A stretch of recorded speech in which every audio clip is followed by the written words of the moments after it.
In this video I'm going to give you a quick tour of our new no-dig garden that you can see in the background here.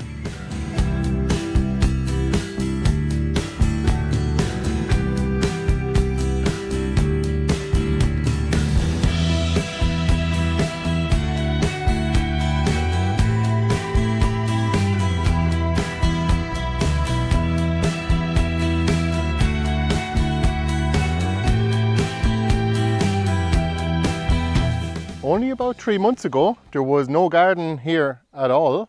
It was all just either grass or smothered grass, and we added our no-dig garden on top and planted it up. So this is the 6 to 8 week update, and I'm going to show you how things are growing on here. Oh yeah, no need for the kisses.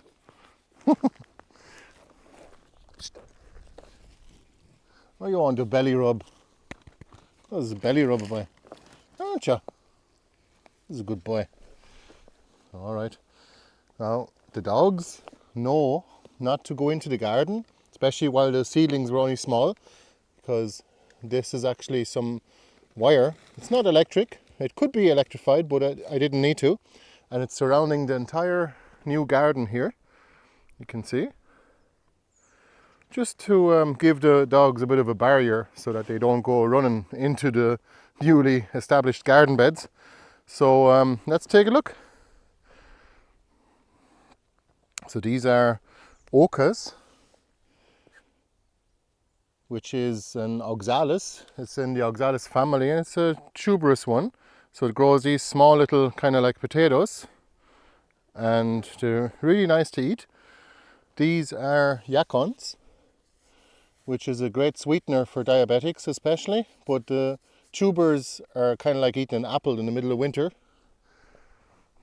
Very crisp. Oh, this is the basil mint. Wonderful mint. We recognized it straight away just by even the flavor and the smell. We have bronze fennel, and I interplanted various different bits and pieces here. So there's great mullein, yacon, some marshmallow plants and some bronze fennel. And the bronze fennel is way sweeter than regular fennel. Oh yeah, it's a lot better than the Florence anyway, but we do grow that too. We also have valerian here. So a lot of these plants that I'm growing on, especially in other parts of the garden here where there is less vegetables, I'm going to be just harvesting some of the plants, and I'm going to leave some of them for next year so they grow bigger, so they mature. And this garden here is going to turn into the same thing that the woodchip island turned into eventually, which is a forest garden, as we're interplanting some understory trees such as apple trees or plum trees. You can see the woodchip island way over there. And let's keep going. So these are actually Swedes as well. Where are they? Here.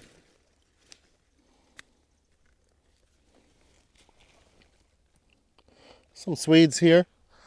And they do take up a lot of space. I didn't think they would. Not quite that much space, but they're very happy here. We might harvest some of them early just to make more room for the rest of the plants. We also have beetroots here. And look at that, in only 2 months, maybe actually 1.5 months, somewhere around that, they have grown to a usable size already. This is the Portuguese kale. I couldn't believe how quickly it actually grew. And there was some butterfly eggs, and the caterpillars have eaten their way through some of the leaves. But look at that, not a patch on these. They grew so much faster than the caterpillars could eat them, so we're not worried about it, to be honest. And these ones here are planted into wood chips with compost underneath, so they didn't grow quite as fast, but probably mostly because there's more compost here. So here we have feverfew and a mixture of different plants here. It's a bit of a polyculture going on here. This is corn, and it's not doing too well. It should have grown much bigger in the time frame, that it's been here. And look at that, the heavy rain earlier today has flattened the flat leaf parsley, but the curly parsley is doing well, and it's such a nice vegetable to have in the garden, and you can dig up the root in the winter time as well. I have to say I'm very happy with the productivity of this garden now. Look at this. Have you ever seen a Nero de Toscana that big? Look at the size of that leaf. That's actually a different variety of Nero or dinosaur kale. It's called Black Magic, and it grows an awful lot bigger leaves than the regular one. And we also have the regular one here coming up in a minute. This is marshmallow plants, great mullein, which we are not growing for the toilet paper of it. We're growing them for the flowers and the plants as well, and to attract the wildlife as well. But that plant is known as cowboy's toilet paper as well. Probably because Europeans brought it over to the Americas and spread it there, naturalized it. But it is very soft. Again, here's the oca. The oca is kind of smothering out the Moroccan mint here. Got to give that a smell. Oh, that's the Moroccan mint. You can tell straight away. It's very nice. These are some more kohlrabis here. A few more marshmallow plants and some giant poppies as well. I believe that's a Bulgarian variety of giant poppy, and that's also perennial as well. And we've got rhubarb and valerian, and we've got another courgette already. Let me walk over here. So I've got the Egyptian walking onions, just a little patch here establishing. Take a look at that. Every 2 days I can harvest these now. I have a feeling I should probably harvest those now because they'll get very big very quick. A big plant like this could definitely grow a courgette in a day or two.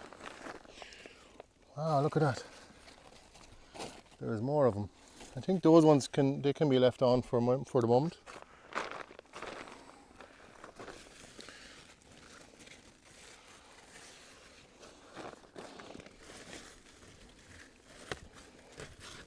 Look at that.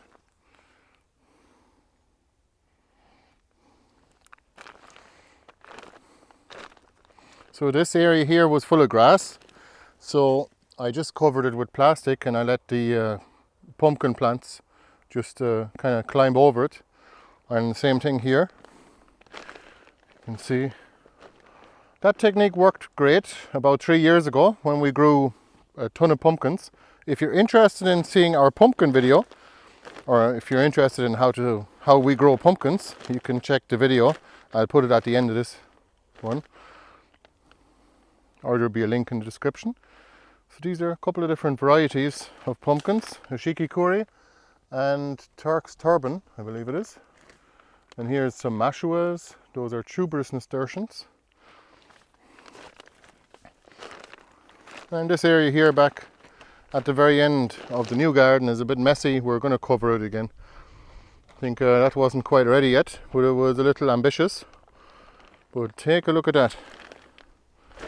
Even the size of the rhubarb leaf is unbelievable. Sometimes we get rhubarb leaves that are about a square meter in size, and just basically very productive and great for ground cover. Let's take a look at the other part here. So this was all just covered, we smothered the weeds and then we covered it with compost, and then we made the paths and put just a sprinkle of wood chips on top using a bucket.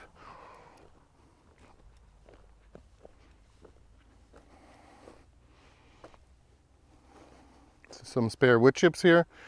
This is the kind of viewpoint here. So that was the first half of the garden, and the second half is here. We got some Daubenton kale. That's actually available again on our website as cuttings if you're interested in growing that in your own garden.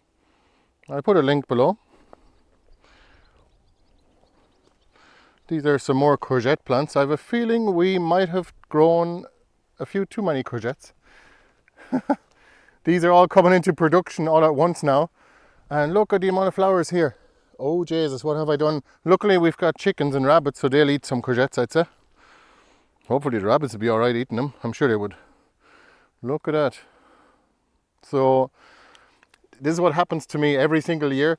It seems anyway. I have like the curse of the courgette. Either I don't have any or I have too many. So I'm sure some of you can share that situation you can get into when you just start like 10 or 15 courgette seeds just in case, to make sure, especially if you want to put some of them out early and you want to not take the risk and have some spares as well, just to back up in case there is a late frost. So yeah, so we ended up with too many courgette plants this time, but that's okay because we'll be happy to have them.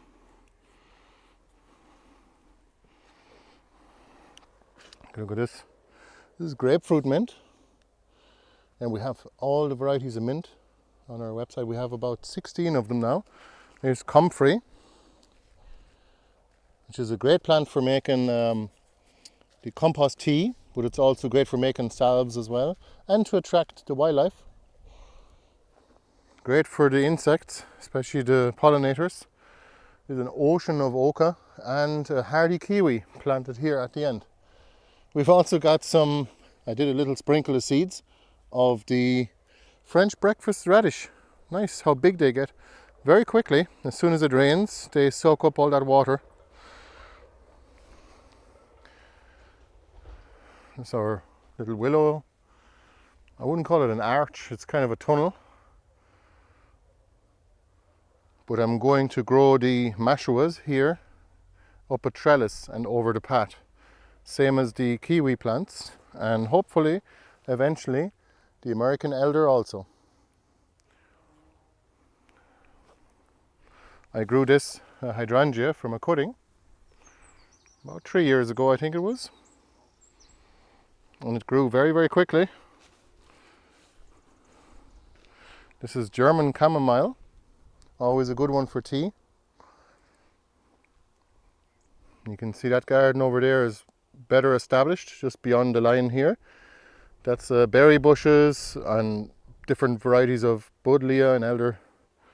If you want to see the full tour of this acre of a garden, please check the link at the end of this video. There's a link for the full tour. Here there is not much to see yet, but you can get the idea here of what it's like to do no dig. Of course, the birds have actually scratched up, probably looking for worms, and then all these kind of loose bits, all these kind of very light bits, they go flicking onto the path. So we end up with our lovely clean paths being covered in bits of compost and straw, unfortunately. Here's a bit of grass growing here. But yeah, no, I'm probably going to try and just keep that clean. Sometimes it does come true, but if you keep on top of it and you try and get the roots out, you'll be okay. As long as you do keep it clean, in the first year you have a little bit of weeding to do, in the second year much less. This area here is mainly mashuas and tubers and rhubarb, and this is kohlrabi.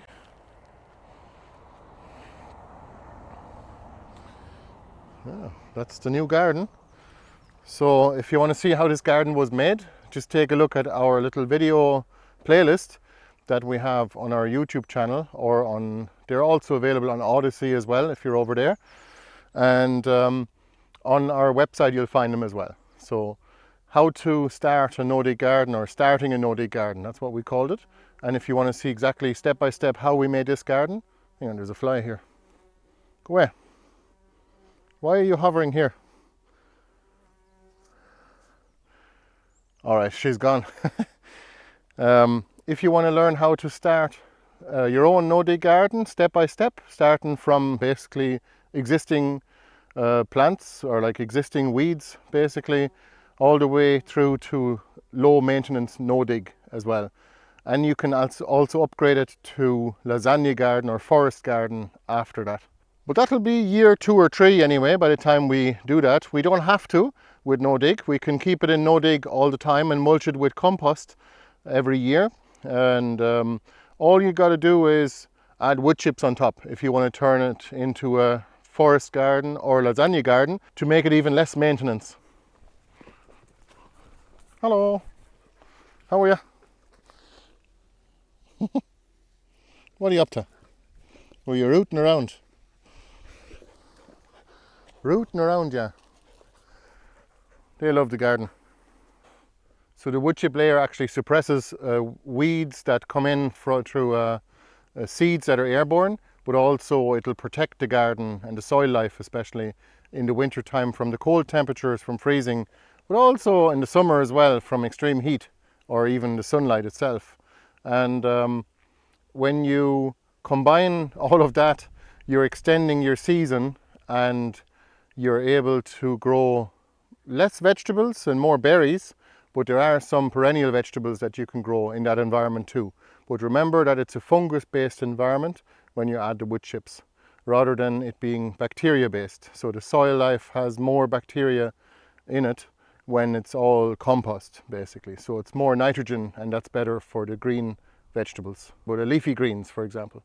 All right, thanks for watching the video, and we'll see you the next time. And don't forget to join us on one of our live videos.